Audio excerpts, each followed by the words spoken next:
gosto muito da Odisseia. Ela é cheia de implicações simbólicas e de lições, como sempre, né? A mitologia traz essas lições.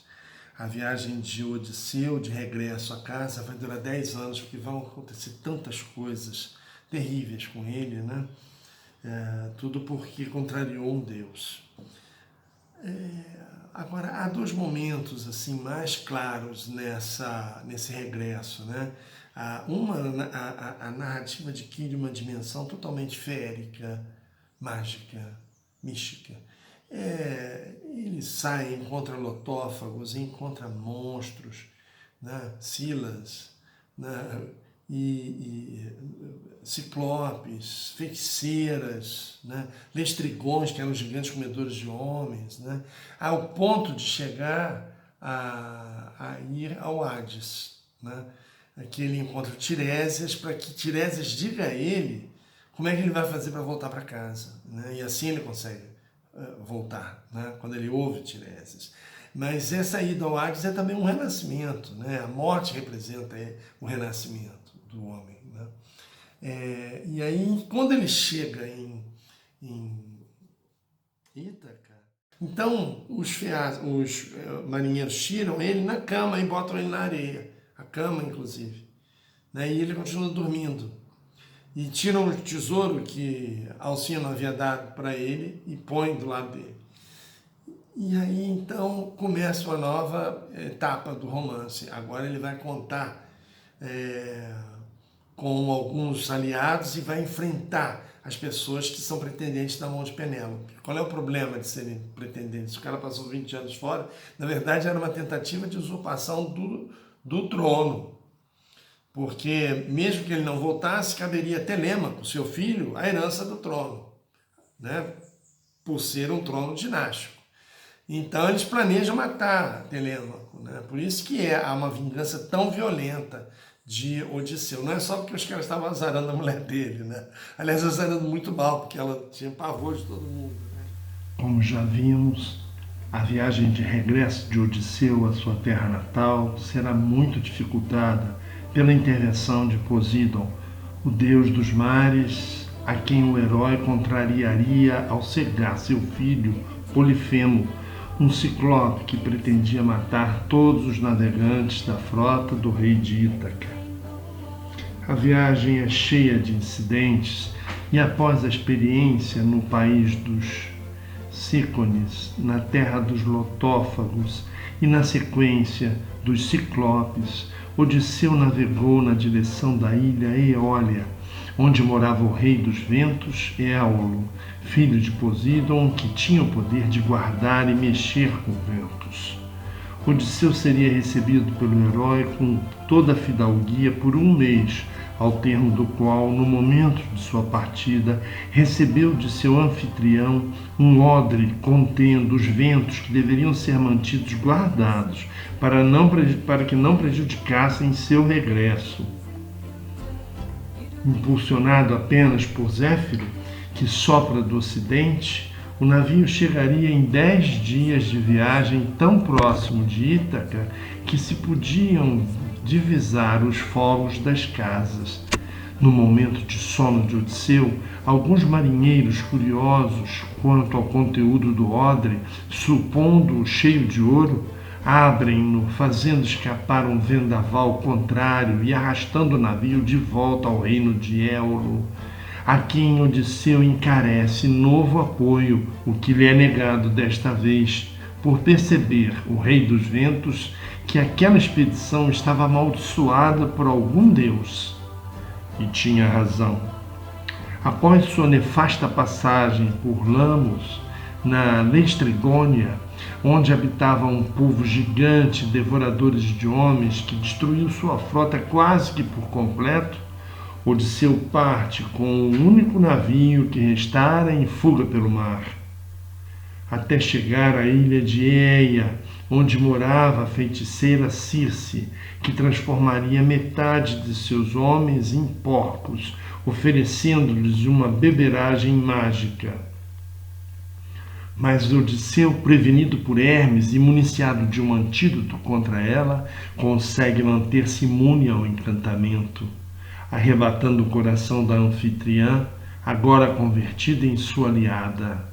Ela desfaz o feitiço contra a marujada e permanece ligada a Odisseu por 1 ano.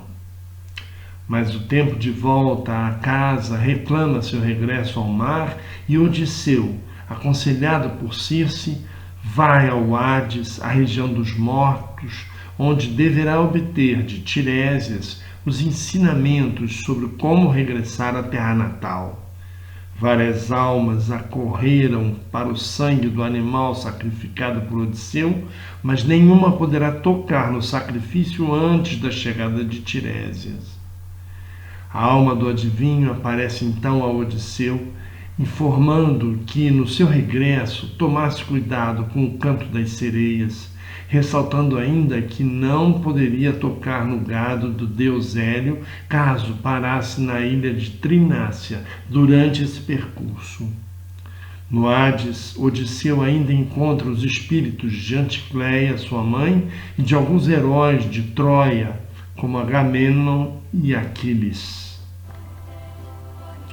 De fato, no regresso do Hades, Odisseu não tardaria a enfrentar as temíveis sereias, entidades míticas com parte do corpo de mulher e de ave, possuidoras do poder de seduzir os marinheiros que atravessassem seu domínio com sua melodia fluida, murmurante, lamentosa, como as ondas do mar, para depois devorá-los. Com o tempo, as sereias passariam a ser representadas com a parte superior do corpo de mulher sobre a cauda de um peixe. Odisseu segue sua jornada passando pelo estreito que separa o que seria hoje a Sicília e o extremo sul da península italiana, a Calábria. Nessa estreita passagem marítima situada entre 2 mares, onde atuam correntezas traiçoeiras, havia 2 grandes monstros, Sila e Caríbides. Na verdade, um rochedo perigoso e um sorvedouro que dificultavam a passagem dos navegantes pelo local. Ali também Odisseu perderia alguns de seus marujos. A grande tragédia, no entanto, aconteceria logo após saírem todos da ilha de Trinácia, onde os marinheiros, desprezando as recomendações de Tirésias e Circe, abateram várias reses do gado de Hélio, o deus solar. A seu pedido, Zeus mandou um raio sobre a embarcação, matando a todos, menos Odisseu, que se manteve longe da proibição. Dali o herói chegaria a Ogija, onde Calípso o manteria por 7 anos, e de lá à terra dos Feácios, como já foi narrado no vídeo anterior. Com a ajuda de Alcino e de Areté, reis dos Feácios, Odisseu conseguiria chegar a Ítaca, levado por uma nau emprestada e conduzido por marinheiros hábeis, que o deixariam adormecido na praia junto aos tesouros doados por Alcino. Começaria então uma nova etapa da Odisseia. O herói agora vai despertar de sua viagem onírica e embrenhar-se por uma experiência realista de luta pelo poder. Aconselhado por Atena, Odisseu procura o criador de porcos, Eumeu, disfarçado de mendigo, para iniciar sua rota de reingresso em seu próprio palácio, onde os usurpadores de seu trono estavam em vigília. Pressionando Penélope para que aceitasse a mão de um dos pretendentes, urdindo a morte de Telêmaco, legítimo herdeiro do trono de Ítaca, dilapidando o patrimônio do herói, dormindo com a criadagem. O caos estava instalado e o regresso de Odisseu representava a restauração da ordem perdida.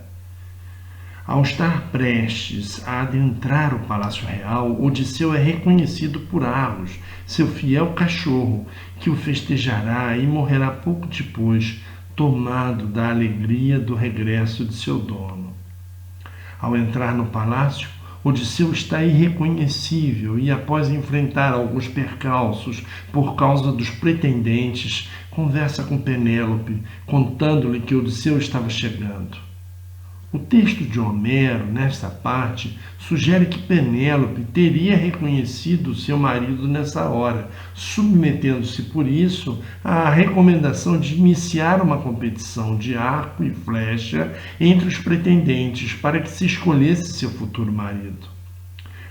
Penélope manda Euricleia lavar os pés do mendigo, que é reconhecido pela criada por causa de uma cicatriz que ele tinha na perna, decorrente de uma caçada a um javali. Mas Odisseu proíbe a mulher de revelar sua descoberta. A disputa é estabelecida entre os pretendentes e nenhum deles consegue sequer armar o arco de Odisseu. Apenas ele próprio o faz com facilidade, vergando com a força que a ação requeria. Ele vence a prova e, após conseguir fazer a flecha passar pelo buraco dos machados enfileirados, aponta sua arma para Antino e, sem piedade alguma, atinge-o mortalmente. Depois Eurímaco tem a mesma sorte. Ajudado por Telêmaco, Eumeu e o pastor Filécio, todos os pretendentes de Penélope são mortos sem pena. Odisseu revela-se então a Penélope, descrevendo detalhes de seu leito conjugal, feito por ele com madeira de uma grande oliveira. Os dois passam então a noite juntos, após 20 anos de ausência de Odisseu de sua casa. Então, é muito interessante. Há uma colocação feita por um historiador da literatura, um grande intelectual, tradutor, Ítalo Calvino, que fala sobre a necessidade de ler os clássicos e que diz uma coisa muito legal. O que representa Ulisses ter se vestido de mendigo para entrar no palácio dele e tudo. Olha como ele fala. No inconsciente coletivo, o príncipe disfarçado de pobre é a prova de que cada pobre é, na realidade, um príncipe que sofreu uma usurpação e que deve reconquistar seu reino. Ulives, ou Guerim Mesquino, ou Robin Hood, reis ou filhos de reis, ou nobres cavaleiros caídos em desgraça, quando triunfarem sobre seus inimigos, hão de restaurar uma sociedade dos justos em que será reconhecida sua verdadeira identidade. É interessante isso, é uma leitura política que ele faz, mas que também abre a possibilidade de se fazer uma reflexão sobre o sentido da formação humana, de superar as misérias que carregamos dentro de nós. Na verdade, somos muito mais reis do que mendigos, né? E a todos nós cabe, através da educação ou da prática da virtude, como assinala Aristóteles, né, a conquista interior de uma excelência humana, né? Ensinar é uma palavra que vem do latim insignare, que significa pôr uma insígnia em, transformar alguém em alguém especial, num nobre, num rei, né? Acho que é pertinente essa colocação e com um simbolismo extraordinariamente útil à nossa compreensão, né? A própria mitologia, ela tinha essa função pedagógica. Há um texto do Otto Maria Carpo que ele fala sobre a questão da educação. Está aqui. Ele diz assim: os desígnios pedagógicos de Homero foram, depois de Eduard Schwartz, estudado por Jäger, ficando esclarecida a função dos poemas homéricos na antiguidade. O patos heróico da Ilíada e a ética aristocrática da Odisseia são imagens ideais da vida que exercem influência duradoura sobre a realidade grega. Na telemaquia e na educação de Aquiles, essa intenção é até manifesta. O instrumento da intenção pedagógica é a criação de exemplos ideais tirados do mito, né? Então, é isso aí, é o papel que a educação exerce e que esse relato, de uma certa forma, nos permite compreender uma dimensão muito maior, né? Então é isso. Never close your eyes, never stop and listen, never feel